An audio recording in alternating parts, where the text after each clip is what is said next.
Hey guys, Steven Martinez with The American Dream. I just want to say a big thanks to all our supporters and fans. It's because of you guys that we're able to keep growing. Having said that, please don't forget to follow and subscribe. It means a lot to us. That's what helps us keep growing. And also, I hope you guys enjoy the next episode. Hey guys, welcome back to The American Dream podcast. I'm here with a very special guest, world-renowned author, Michael Lee Gerber. Thank you so much for coming, brother. I appreciate it. Big shout out to Howard. Howard was the one that was able to connect us. He's an awesome guy. We had him about a week ago or 2 weeks ago at our podcast. So it's clear that the E-Myth has sold over 3 million copies. It's very well known. Before we dig into the book itself, for the younger people coming in or people who don't know Michael, who is Michael in terms of what happened back then when you were a child to nowadays, tell me about your life a little bit. Well, simply said, Inc. magazine calls me the world's #1 small business guru. The Wall Street Journal calls my work the most transformational work ever published. So I say that to you not to say, look how good I am. I'm saying that to you because the work is so important. Millions upon millions upon millions of the smallest of the small have been transformed by the work that we've done over the past close to 50 years that we've been doing it. So we're focused on small. And why? Because most small companies fail.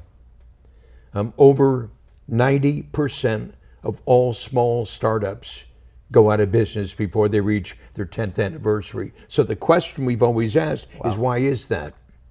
Why is that they don't work? Why is that they don't survive? Why is that they're constantly struggling as your listeners, the people who are watching us now, the people you speak to all the time? The question is, why is this so damned hard? Yeah. And it's so damned hard because they're doing it wrong. So the critical thing that I want to share with everybody who's listening to us now, watching us now, is everybody's doing it wrong. Now, what do I mean by doing it wrong? The reality is everybody goes to work in their business rather than the way they should do it, which is on their business, separated from their business, not being the chief cook and bottle washer of their business, but separating themselves from their business to work on it rather than in it to create a transformational reality, a brand, unlike what everybody else does. So it's the brand stupid. Yeah. That's the point. So I know you mentioned before on camera the story of Ken Goodrich, correct? Can you tell me again so the viewers can hear that story? That was a pretty cool story. Yeah, well, Ken is one of my co-authors, the E-Myth HVAC contractor. Yeah. There are now 35 co-authors of E-Myth contractor, the E-Myth chiropractor, the E-Myth attorney, the E-Myth accountant, etc. And these are all individuals who've applied my work to the development of their practice.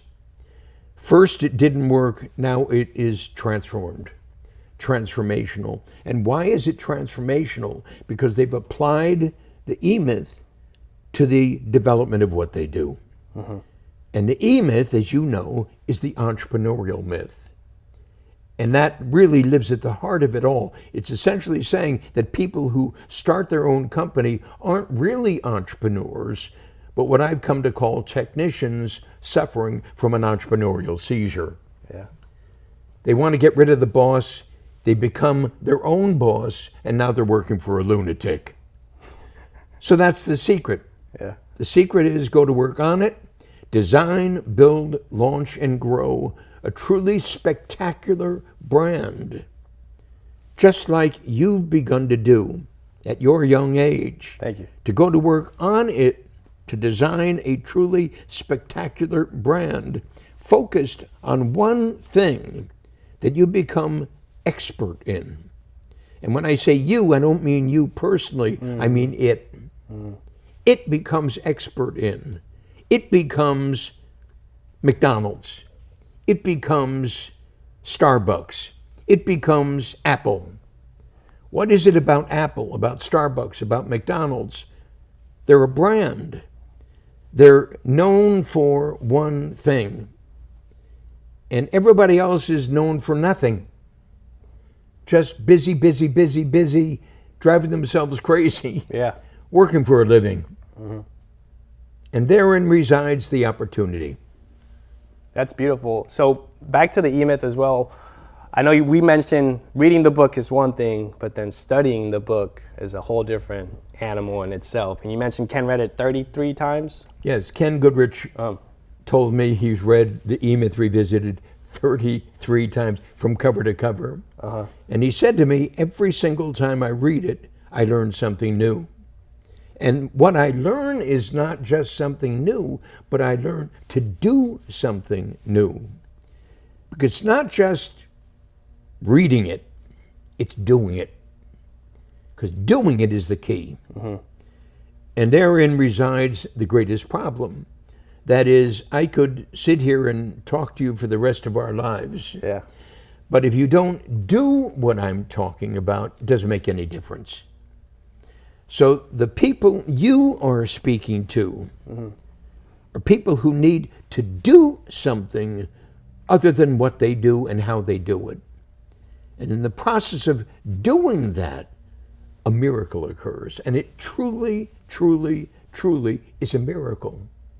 When you begin to look at Ray Kroc, the founder of McDonald's, he started McDonald's. Ray Kroc acquired the franchise rights to McDonald's. He was 52 years old. You think about that. He started McDonald's at 52 years old with the single operating store he opened when the McDonald brothers gave him the franchise rights. And what he did is he opened up his corporate store and he opened up his McDonald's store, and he came over to the McDonald's store to work on that store, but didn't work in that store. He had a manager for that store. He had people working in that store. Ray Kroc never worked in McDonald's. He worked on it. So critical. How were you able to kind of study these stories and analogies and concepts and apply that to the book? Was this kind of life that brought the book itself? Did you have mentors? What was the whole process of that? Say that again. So for the book, was it more of something that you had as a child, that you learned concepts, or did you have a mentor that helped you create the book? No, actually what happened, my brother-in-law came to me. He owned an advertising agency in Silicon Valley. Oh, wow. Name's Ace. Ace came to me and said, Michael, I want you to meet with one of my clients because we create leads for them, but he can't convert the leads into clients. Can you help him? I said, Ace, I don't know anything about business.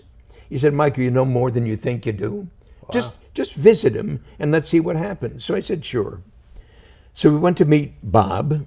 I don't even remember his name now. That's fine. And Ace introduces me to Bob. Bob says, hello, Michael. Ace says, guys, I'm going to take off for an hour, get to know each other, let's see what happens. So Ace takes off. Bob says to me, so what do you know about my business? I said, nothing, Bob. He said, well, what do you know about my product? I said, less than that, Bob. Well, if you don't know anything about my business and you don't know anything about my product, how can you help me? I said, I haven't a clue, Bob, but Ace thinks I can. We got an hour to kill. Let's find out. Yeah. That's literally how all this began. Wow. So it began with me asking Bob questions. And the more questions I asked Bob, the more I came to realize that Bob didn't know anything about his business either. And he owned it.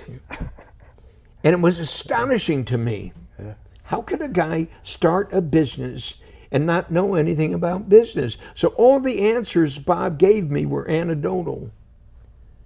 Well, sort of. And I finally asked Bob, I said, Bob, do you have a selling system? And Bob said, what's a selling system? I said, Bob, it's how you sell what you do. He said, well, I hire salespeople who know how to sell, And they're also tech guys, so they understand the technology. And then just leave it up to them to do it. I said, Bob, that's your greatest single mistake. You need a selling system so that every single one of them are doing it in exactly the same way to produce exactly the same result. He said, well, how do you do that?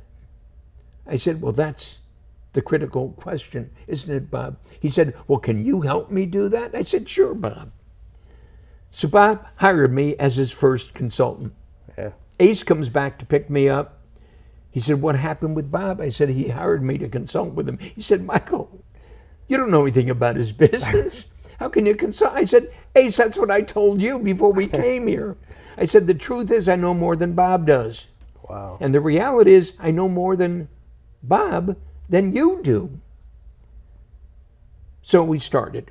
That was my first client, my first small business client.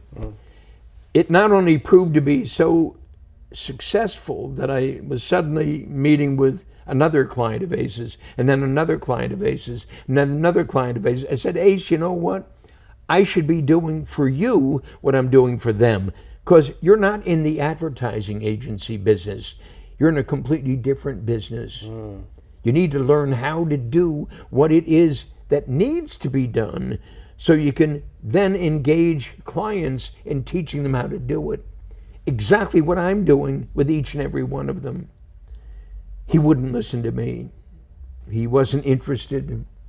I finally realized that I would go off on my own and do this thing I was doing for Ace. Ace brought in a guy to replace me. His name was Tom Travisano. So I spent time with Tom to show Tom what I was doing, and Tom then asked me, so where are you going? I said, I'm going to go out and start my own business. He said, I'm going with you. I don't want to stay here. Yeah. And so we did. We created our very first business development firm, the Michael Thomas Corporation. Michael Thomas. And it was the first business development firm for small business ever created. And we went to work on our company, not in our company, to determine our dream, our vision, our purpose, and our mission. Asking the question, what's our dream? What's our vision? What's our purpose? What's our mission? Our dream was to transform the state of small business worldwide. Holy cow! How in the world do you do that? Just like I was doing for Ace. A business development system. And so we went to work on the Michael Thomas Corporation, doing it, improving it. Till one day, a guy comes to me who was the fiance of one of my employees. And he listened to a seminar I was doing called Key Frustrations in a Small and Growing Business and What to Do About Them. It was the free seminar we gave away to small business owners. We'd go down the street knocking on doors and invite them to a seminar. Wow. And they'd say, why? Because you haven't a clue what you're doing. And it's free. Why not? So we did 3 of those a week. It was about 3 hours long. I led them until I scripted it and then replaced myself with another one and another one and another one to the point where I wasn't doing them at all. So this guy comes and listens to me, and he was with a publisher, Ballinger Books. At the end of that seminar, he came up to me and said, Michael, how'd you like to create a book? I said, a book? He said, yeah, Ballinger would like to write a small business book, and I think you're perfect for it. I said, what would it be about? He said, your seminar. I said, sure, why not? So he said, let me go back to Ballinger, I'll talk to them and come back and find out what to do about it. And he did. He came back. He said, they want to do it. So they retained me to write the book, and that first book was called The E-Myth. Why most small businesses don't work and what to do about it. The name E-Myth was created by him. He came to me and he said, I got the title for your book. I said, what's the title for my book? He said, The E-Myth. I said, why the E-Myth? He said, the entrepreneurial myth, stupid. You've been talking about it every week, on and on. And I said, sure, why not? So that's what we did. I wrote the book in 3 months. Wow. And it was published and immediately became a smash hit. It's incredible. And then the next book, and then the next book, and then the next book, and on and on and on. So where does the passion come from in general? Because it sounds to me like obviously you're helping people in their business, which is great, but that passion and drive every day, where does that come from? Well, it comes from inside. It comes from the impact that we have on people who say, but how do I do that? But how do I do that? But what are you talking about? But how does that work? And the more you do that, the more you experience the profound impact it has on people who are so confused. You got to understand, when I said earlier that everybody fails, think about it. It's a tragedy. Everybody fails. And when you think about everybody fails, and you understand when they started, they didn't start it to fail, they started it to get rid of the boss. They started it to be successful at something they thought they knew how to do, but had no clue how to do what needed to be done, which is design, build, launch, and grow a true business. They knew how to do the work. They knew how to sell real estate. They knew how to be a chiropractor. They knew how to be an accountant, but they didn't know how to create a business of that. That's what we realized they needed to do. And so the passion comes from impacting now millions of people.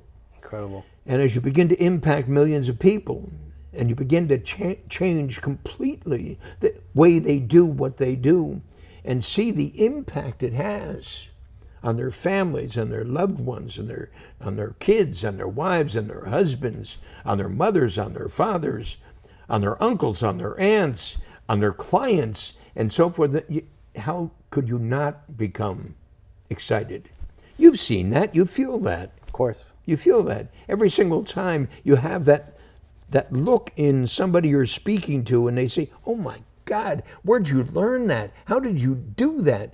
Etc. You know what I'm talking about. That eye of the tiger. Yeah. Absolutely. Where does, it seems to me that one of the key traits here, when you're speaking about doing, I think people are hesitant when it comes to that because they're afraid. Fear. Why do you think people are afraid? Well, they're afraid because they haven't a clue. They're afraid of the unknown. They're afraid because they're going to lose everything. They're afraid because they haven't a clue what's going to happen, and they're working their ass off, and they don't know how to do that any better. And everything that anybody's telling them doesn't make it any better, simply makes it worse. And so there are now 73,000 business coaches in America. Wow. That's the number. Wow. 73,000 is the last number I saw. But what difference does it make? 42,000, 96,000. But they're all saying the wrong thing. They've all gone into business to become a coach. They didn't go into business to transform the state of small business worldwide. It's just language, it's just words. When you begin to realize there's something at stake here, and the something at stake here is their life, you then begin to understand how important it is. And when you understand how important it is to transform the state of small business worldwide by transforming the state of entrepreneurship worldwide, in order to transform the state of economic development worldwide, you can begin to understand how important this is. What you're doing, how important this is. There is nothing more important than the work you're setting out to do. Nothing. Nothing. And I know that, absolutely know that, as I'm sitting here speaking to you about that. There's nothing more important than what you've set out to do. And so, because there's nothing more important than that, you need to take it more seriously than you've ever taken anything in your life. This isn't just a business, this is a calling. Got goosebumps just now. That's true. Very true. But would you say there's a point to where you can be too hard on yourself? Because I think I'm like that sometimes. I'm always on the drive. My mind's just going. No, you're never to be too hard on yourself. Okay. Never. Okay. Never beat yourself up. Never to be too hard on yourself. You're never hard enough on yourself. Wow. Ever. That's true for you. That's true for your clients. It's true for the people who come to your seminars. They are never hard enough on themselves. And they don't know how to be hard enough on themselves. But it's a rigor. You understand? Yes. It's a rigor. You have to bring that mentality, that spirit to the people you're speaking to. You have to become the one who speaks it, does it, is it, and lives it in a way that they don't see, don't feel, don't understand, don't appreciate. It's not just a business. It's not just about the money. It's about the impact they're going to have on everyone they come into contact with. It's that important.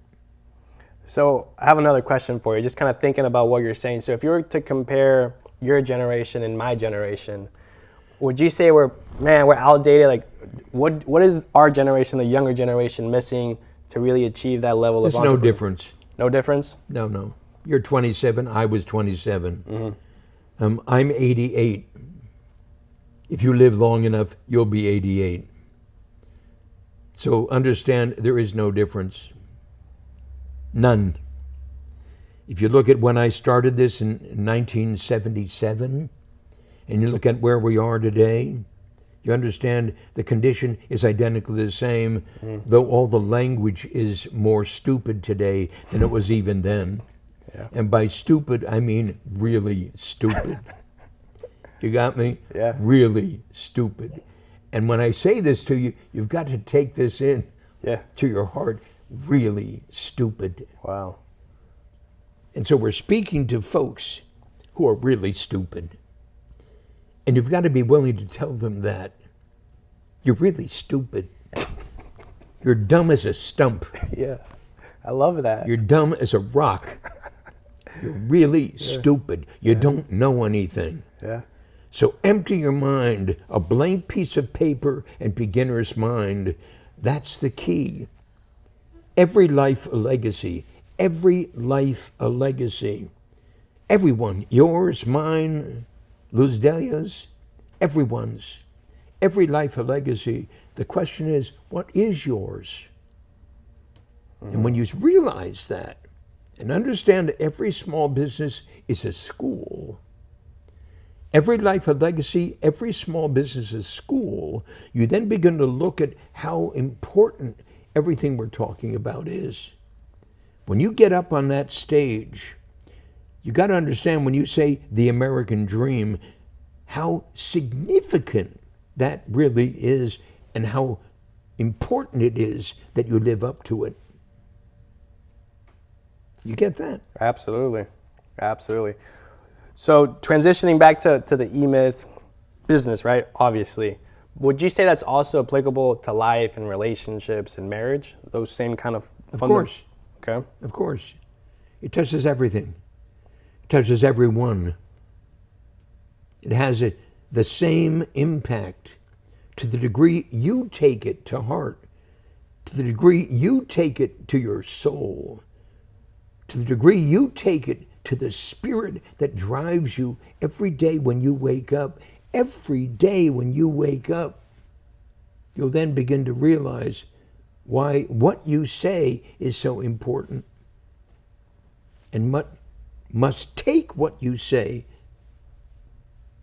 to be that important. And until you do, it's just more stuff. 73,000 small business coaches, just so much stuff. And how important would you say the trajectory of one thing's understanding the blueprint, how to build, scale your business, how to systematize it, but I think in an essence of life in general, how important is God in all of this? It's all the same. When you say how important it is to create a system, you have no idea how important it is to create a system. I say you don't. I don't even know you. You have no idea how important it is to create a system. You have no idea what Ray Kroc went through, the founder of McDonald's, to perfect the system of McDonald's. You have no clue. Now, please understand, that isn't, I'm not saying that to minimize who you are. Of course. You don't know. Simply that. You haven't a clue. And hear me, none of them do either.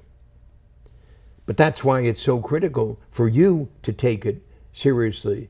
What is it when I say to systematize your business? What is a system? How does a system work? Why is a system so important? Why is there one system for doing this and another system for doing that? How do I go to work on the system to perfect the system, to transform the system, to create a reality unlike any reality on the planet? How, in fact, do I differentiate what I do and who I am from those 73,000 guys who are going to get up on their stage saying what they say, and every single one of them copying this guy, copying that guy, et cetera, et cetera, et cetera, et cetera? It's so important. In your opinion, would you say everyone is built to be an entrepreneur? No.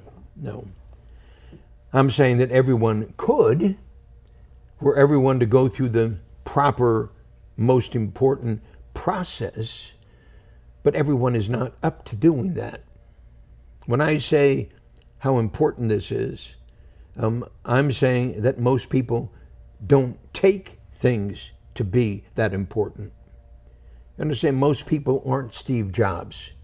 Yeah. Most people aren't Elon Musk. Most people aren't Ray Kroc. Most people aren't these extraordinary individuals who have invested their entire lives every day, hour upon hour. When Musk talks about what he did to build his first company, what he did to build his electric car company, he slept in the office. He slept on the floor. He was there 14 hours a day, 15 hours a day, 17 hours a day, working on it to perfect it. You understand, when you begin to think about someone with that much passion for what they've set out to do, Steve Jobs with that much passion to do what he set out to do, you begin to realize how little passion most of us have. So the question becomes, so how do we do that? Well, you've got to learn how to do that. And you learn how to do that by putting yourself into boot camp. And when I say boot camp, I mean boot camp, just like in the U.S. Army, boot camp. You've not been in the U.S. Army. No, my brother. Yeah, boot camp. Did your brother go into boot camp? Yeah. Yeah. Ask your brother about boot camp. Then you'll begin to understand what I'm talking about.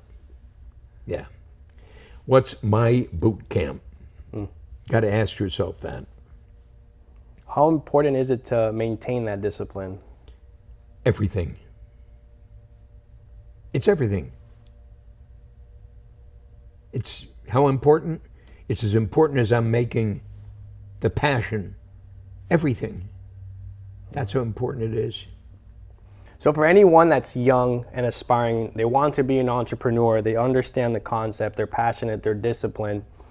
Wait a second. They understand the concept, they don't. Okay. They're passionate, they aren't. They're disciplined, forget it. They're not disciplined, they're not passionate, they don't understand the concept. They're completely unprepared for what I'm talking about. They're stupid. So how to be unstupid? If what I just said is true, that everybody's stupid, you understand? If everybody's stupid, That's true. And it's true, everybody is stupid. Wow. Me too. Everybody's stupid. Yeah. Then the question is, so how do I go to work on me?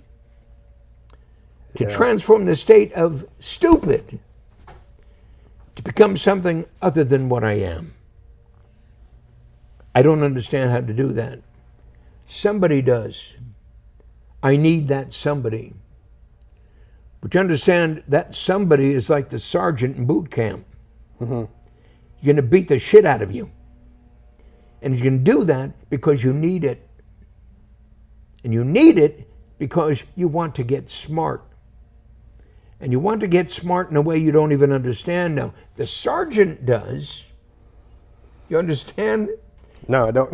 Yeah. The sergeant I'm learning does. now. I'm learning. The sergeant does. Yep. Yeah. Do it. The sergeant does. Every one of us need a drill sergeant. Every one of us. But none of us want one. Why? Why do you think we don't want one? Well, are you serious? You think we're scared to get that? Come on, give me a break. Who wants to go into hell? Nobody wants to be put into that terrible position. Yep. Nobody wants to be beat up every day. Nobody wants that. Nobody wants that. What I want to be loved. I want to be cared for. I want to be regarded as smart. It's just horrible. How important is it to pick the right partner as well? It's everything. It's everything. Pick the wrong one and they'll be kind to you. Pick the wrong one and they'll say all the wrong things for all the wrong reasons. And you'll never figure it out until it's too late. Very, very, very important. And I say it's very, very important because what you're doing is you're taking on the accountability for transforming the Latino prospective entrepreneurs in a way that no one else is. No one. Yep. You understand? No one. That's your responsibility. That's your accountability, which means you got to go to work on you. You got to be tough on you if you're ever going to serve them. But you understand, to serve them, you've got to be tough on yourself. And say, I haven't a clue. I haven't a clue. I haven't a clue. I don't. You get it? No. Yeah. There you go. What's the goal, I guess, for you? Obviously, the E-Myth in itself, you created a legacy with the E-Myth. What do you want to leave, or words of encouragement, I guess, for anyone listening? What are words of advice that you would give someone? Well, my words of advice are very simple. Read the book. And then begin to do the book. And then get somebody to become your mentor, to lead you through the process I now call the dreaming room. And the dreaming room is really the process that we've designed to awaken the new entrepreneur within everyone. And the entrepreneur is really 8 different discrete personalities. I say the entrepreneur is a dreamer, a thinker, a storyteller, a leader, a designer, a builder, a launcher, a grower. The dreamer has a dream, the thinker has a vision, the storyteller has a purpose, the leader has a mission, the designer has a job, which is to create your client fulfillment system. The builder has a practice, and that's to design, build, launch, and grow your business format, franchise, prototype, to build a business, to build an enterprise as a prototype for a great growing company. I'm saying you need to go through that. And when you begin to go through that, you begin to see what's missing in your picture. If I don't know what my dream is, how can I possibly know what my vision is? If I don't know what my vision is, how can I possibly know what my purpose is? You see, first the dream, then the vision, then the purpose, then not the vision, then the purpose, not the, you understand? There's a very rigorous process that every single one of us need to go through to truly awaken the new entrepreneur within. In your opinion, is the American dream dead? In your opinion, is the American dream dead? No. American dream will never die unless you kill it. We're on our way to killing it. That's a whole another podcast. Yeah, but thank goodness thank goodness our new president is determined to transform the state of America worldwide. America first. And he's just doing a stunning job. I mean, if you're watching, just a stunning job.